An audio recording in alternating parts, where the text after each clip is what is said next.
اعوذ باللہ من الشیطان الرجیم، بسم اللہ الرحمن الرحیم۔ روحانی وظائف آفیشیل کے معزز سامعین و ناظرین، السلام علیکم ورحمۃ اللہ وبرکاتہ۔ آج ایک ایسی آیت آپ کی خدمت میں پیش کر رہا ہوں کہ کاش آپ اس آیت کے خواص جان لیتے۔ حضرت انسان ہر اس چیز کے پیچھے بھاگتا ہے جس چیز میں اس کی فلاح نہیں ہو، اور یہ ایک حقیقت بھی ہے۔ معزز سامعین، ہم زندگی میں 60 یا 70 یا 80 سالہ زندگی میں ہم پر مختلف قسم کے اوقات آتے ہیں۔ اس میں سے امراض ہوتے ہیں، مسائل ہوتے ہیں، پریشانیاں ہوتی ہیں، سحر جادو جنات کے اثرات ہوتے ہیں، مختلف قسم کے موڑ ہماری زندگی میں آتے ہیں۔ اب ان تمام امراض میں، پریشانیوں میں، مسائل میں، امراض میں ہمارا عقیدہ کیا ہوتا ہے؟ ہمارا عقیدہ یہ ہوتا ہے کہ فلاں ڈاکٹر کے پاس چلے جائیں، اس نے بہت زیادہ لوگوں کے علاج کیے ہیں، میری شفا بھی یہی ہے۔ جب ہم اس ڈاکٹر کے پاس جاتے ہیں تو ہمیں شفا نہیں ملتی، پھر ہم کہتے ہیں کہ یہ ڈاکٹر جو ہے اس نے ہمارا علاج نہیں کیا، یہ تو کے باز ہیں، فراڈی ہیں، وغیرہ وغیرہ سارا کچھ کہہ دیتے ہیں۔ پھر ہم دوسرے ڈاکٹر کے پاس جاتے ہیں۔ اس طرح ڈاکٹر چینج کر کے ہم شفا ڈھونڈتے ہیں۔ ہم شفا کس سے ڈھونڈتے ہیں؟ ڈاکٹروں سے۔ اسی طرح ہمارے ساتھ جب بھی کوئی مسئلہ ہوتا ہے، کسی عدالت میں ہمارا کیس ہے، کسی جگہ پہ کسی سے دشمنی ہے، کسی سے بات منوانی ہے، تو ہمارا جو پہلا عقیدہ ہے وہ نوٹ کی طرف جاتا ہے کہ یہاں پر جتنے آپ کے پاس نوٹ زیادہ ہوں گے آپ کا کام ہوگا۔ معزز سامعین، ہر دور میں اللہ رب العزت حضرت انسان کو دکھاتا ہے کہ طاقت صرف میری ہے، پاور صرف میرا ہے، آپ میرے بندے ہیں تو ساری دنیا مل کر آپ کا ایک بھی بال بیگا نہیں کر سکے گی۔ اگر آپ میرے بندے نہیں ہیں تو وسیلے ڈھونڈ کر آپ تک جائیں گے لیکن ملے گا کچھ نہیں۔ اسی لیے آپ دیکھیں نا، جب ہم جادو جنات کا علاج کرتے ہیں کتنے عامل ہم چینج کرتے ہیں۔ کیا کبھی ایسا بھی ہوا ہے کہ تہجد کے وقت اٹھ کے اپنے رب کے سامنے باوضو سجدے کی حالت میں ہم اپنے رب سے مانگے، یا اللہ مجھے شفا دے دے، میں تک گیا ہوں، یا اللہ باقی میری ہمت نے جواب دے دیا، باقی میرے حوصلے پست ہو گئے ہیں، یا اللہ مجھے شفا عنایت فرما دے۔ اللہ کی قسم، اللہ کی قسم، اللہ کی قسم، آپ اپنے رب کا دامن پکڑ لیں، آپ اپنے رب کو منانے والے بن جائیں کہ اس کو میں نے کیسے کس طریقے سے منانا ہے۔ پھر آپ دیکھیں آپ کے لیے عرش معلیٰ سے کیا کیا فیصلے ہوتے ہیں۔ میں نہیں کہتا کہ ہر بندہ پرہیزگار ہے۔ آپ کو پتہ ہے حضرت موسیٰ علیہ السلام کے دور میں بنی اسرائیل میں ایک آدمی تھا جس کی شرارتوں کی وجہ سے، جس کی ظلم کی وجہ سے، بد اخلاقی کی وجہ سے قوم نے اس کو باہر نکال دیا۔ اب وہ بندہ باہر کسی ویرانے میں پڑا تھا کہ اس کو موت کے آثار نظر آنے لگے۔ جب اس نے موت کو قریب سے دیکھا تو اوپر دیکھا، دائیں دیکھا، بائیں دیکھا، کسی بھی طرف کوئی انسان نظر نہیں آیا، کوئی بھی اپنا نظر نہیں آیا، تو آسمان کی طرف آنکھیں اٹھائی اور کہنے لگا، یا رب میں تیرا باغی بندہ ہوں، یا اللہ میں تیرا باغی بندہ ہوں، میں آج مرض الموت تک پہنچ گیا ہوں، یا اللہ میں تجھ سے صلح کرنا چاہتا ہوں، میرے قوم نے مجھے میری بدعمالیوں کی وجہ سے باہر پھینک دیا، یا اللہ میرا کوئی نہیں ہے اس وقت، یا اللہ مجھے تیری عزت و جلال کی قسم اگر مجھے پتا ہوتا کہ میری جو گناہ ہیں، میرے جو گناہ ہیں اس کو معاف کرنے سے تیری رحمت گھٹتی ہے، تو مجھے تیری عزت و جلال کی قسم میں توبہ نہ کرتا، اور یا اللہ اگر مجھے پتا ہوتا کہ میرے نیک اعمال کی وجہ سے آپ کی رحمت بڑھتی ہے تو میں کر لیتا، یا اللہ میں تیرا بندہ، تو میرا رب ہے، مجھے معاف کر دے۔ یہی کہتے ہوئے اس کی سانس نکل گئی۔ اب اللہ نے حضرت موسیٰ علیہ السلام کی طرف وحی کی، اے موسیٰ فلاں جگہ پہ میرا ایک ولی مر گیا ہے، آپ اس کی تدفین کریں، اس کو غسل دے، اس کا جنازہ پڑھیں، اور یاد رکھ موسیٰ کہ اپنے قوم کو بھی کہہ دے کہ جو شخص اس میرے ولی کا جنازہ پڑھے گا میں اس کے بھی گناہ معاف کر دوں گا۔ اب دیکھیں چند ساعت پہلے وہ بندہ اتنا گنہگار کہ لوگوں نے گاؤں سے ہی باہر نکال دیا، اب چند لمحے بعد وہ اتنا اعلیٰ درجے کا ولی بن گیا کہ اللہ نے فرمایا کہ جو بھی اس کا جنازہ پڑھے گا میں اس کو بھی معاف کر دوں گا۔ عزیز سامعین، یہ واقعہ سنانا ویڈیو لمبی کرنے کے غرض سے نہیں ہے، یہ ہے کہ کیوں ہمیں یقین نہیں آتا ہمارے رب کا، ہم کیوں اپنے اللہ پہ یقین نہیں رکھتے۔ میں گنہگار ہوں، مجھ سے گناہ ہوئے ہیں، میں نے قتل کیا ہے، میں نے مظالم کیا ہے، میں نے کچھ بھی کیا ہے، آج تو میں اس غنی در پہ آیا ہوں نا، آج تو میں اس غنی در پہ آیا ہوں اپنے ساری گناہوں سے توبہ کرنے کے لیے۔ اللہ رب العزت ایسے شخص کے لیے کیا فرماتے ہیں؟ لا تقنطوا من رحمت اللہ، اے میرے بندے میری رحمت سے مایوس نہیں ہونا۔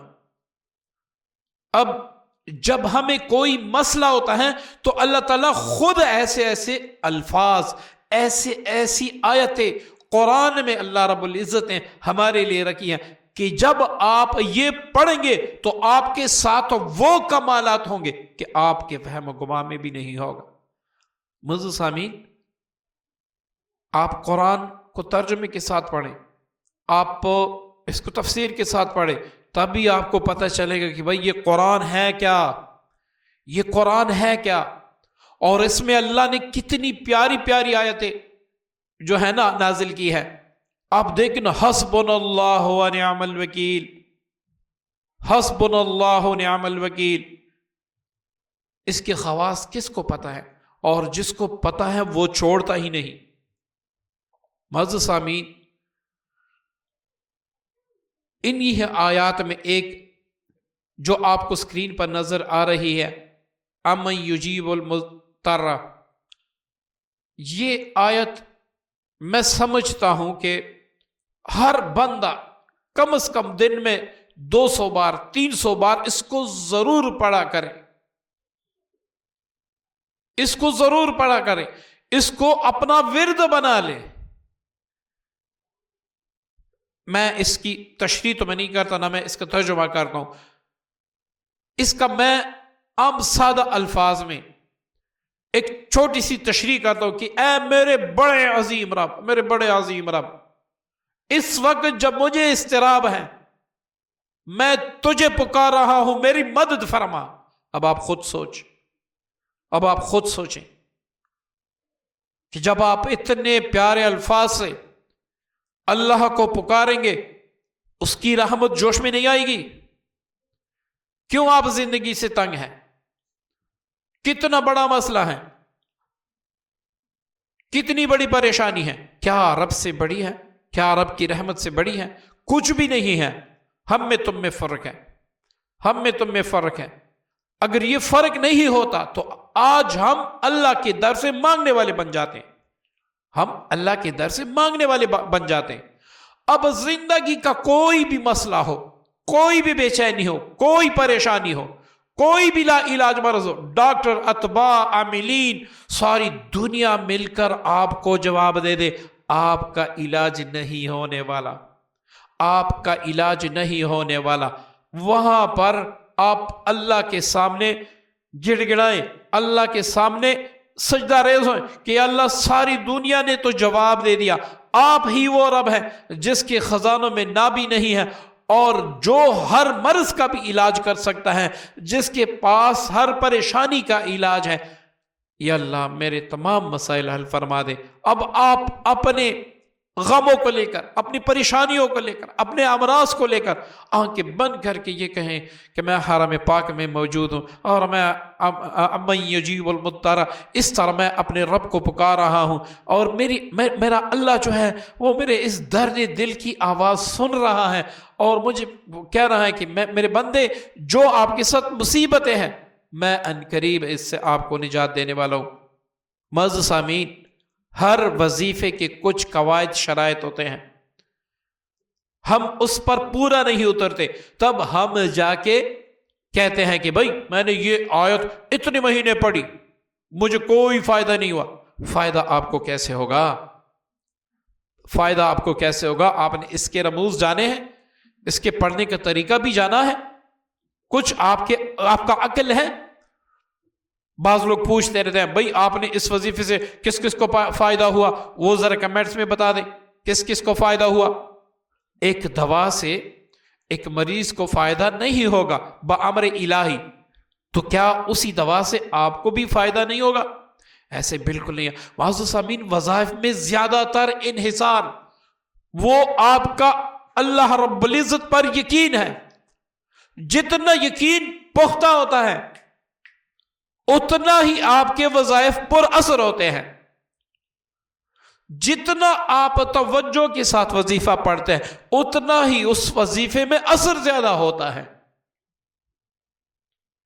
جب آپ کا دھیان کہیں اور بھٹکتا ہے، جب آپ کسی اور سوچ میں محو ہوتے ہیں، آپ وظیفہ پڑھتے ہیں تو اس وظیفے میں پھر اثر نہیں ہوتا سوائے ثواب کے۔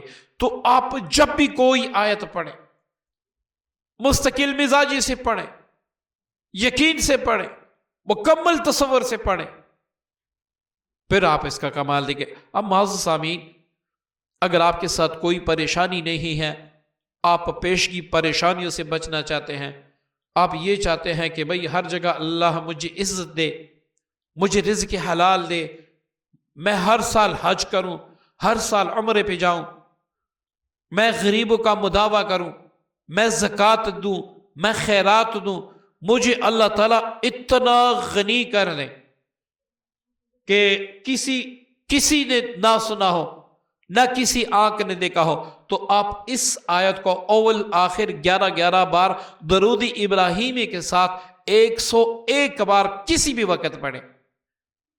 اگر آپ زیادہ چاہتے ہیں کہ بھئی اللہ تعالیٰ میری زیادہ مشکل کشائی کرے، تو آپ ایک تسبیح فجر کے بعد، ایک تسبیح مغرب یا عشاء کے بعد پڑھا کریں۔ میں گارنٹی دیتا ہوں اللہ کے فضل سے آپ ایک ہفتہ کر لیں، اور خصوصاً وہ افراد جو کہتے ہیں نہ کوئی عامل ہے، نہ کوئی وظیفہ ہے، میں بالکل مایوس ہو چکا ہوں، میرے وظیفوں میں اثر نہیں ہے، میں ان کو دعوت دیتا ہوں، میں ان کو چیلنج کرتا ہوں، آپ اس آیت کو یقین کامل کے ساتھ، تصور کے ساتھ صرف 11 دن پڑھیں، آپ کے ساتھ جو ہوگا وہ کبھی آپ نے سوچا بھی نہیں ہوگا۔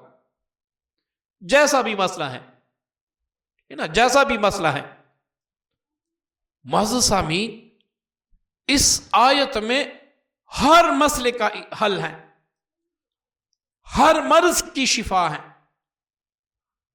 ہر مسئلے میں اللہ کی مدد یقینی ہے اگر آپ کا یقین ہو، ٹھیک ہے۔